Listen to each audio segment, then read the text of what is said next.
Chapter 1. 'Twas the night before Christmas, when all through the house not a creature was stirring, not even a mouse. The silence was deafening. After so many years, Holly should have been accustomed to the way the dark night pressed down upon her, or the way the empty halls echoed with the sound of nothing as she walked through on slippered feet. She should have come to expect the tall, flickering shadows caused by her lone candle to be swallowed up by the darkness of the high, arched ceilings, or been prepared for the overwhelming feeling of loneliness that crashed over her as she moved from one unoccupied room to the next. But even after all these years, Holly was still not used to it.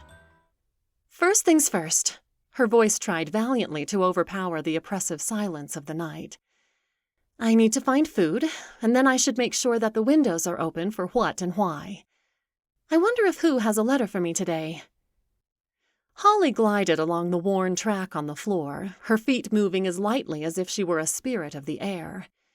She held the candle out in front of her, cupping it with one hand to ensure that the tiny flame was not extinguished by her forward momentum. The moon was half full, which meant that if the candle did go out, she should still have enough light to find her way around. In truth, on all but the nights of the new moon, Holly didn't really need the candle to see. Her eyes had grown accustomed to the low light, even if her mind had not. But the darkness only made the silence louder, so she kept the candle lit. The long stone hallway stretched out before her, with cold gray stone floors and walls broken up by dusty tapestries and faded, tattered rugs. Tall windows made up of diamond panes of glass ran at regular intervals, allowing the moonlight to filter through and affording a clear view of the sparkling stars in a dark, velvety sky. Frosty remains of a previous snow still clung to the outside window sills, with feathered fractals that spread up and across the lower panes in an icy web. At the next juncture, Holly turned to the right and followed another long corridor until she came to a set of stairs.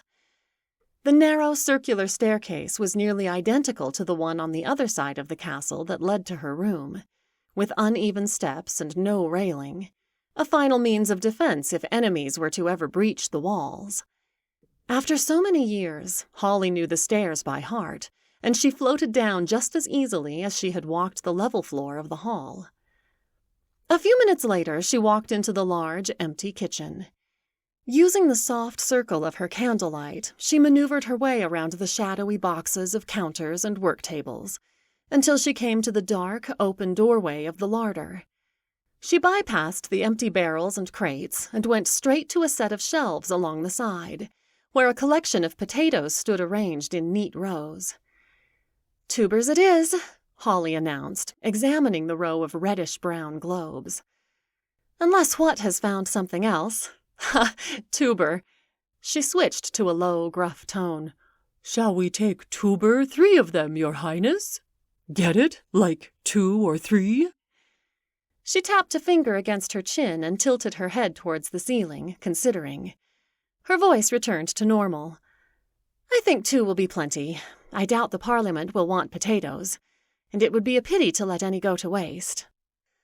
With 2 potatoes in one hand and the candle in another, Holly turned gracefully on her heel and strode back to the center of the kitchen.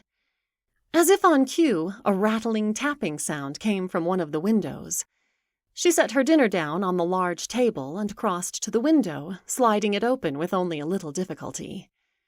Cold, crisp air immediately kissed her skin, and Holly inhaled deeply. The clean air was laced with the promise of snow, though on this side of the castle no clouds yet blocked her view of the moon, or, at least, what she could see of the moon through the thick layer of holly branches. The spiky leaves covered most of the window, leaving only a small opening in the center. Holly reached out and pushed some of the leaves to the side. "It's open!" Her words were answered by the loud hoot of an owl and the soft whirring of feathers as a small, snowy white owl flew in through the window.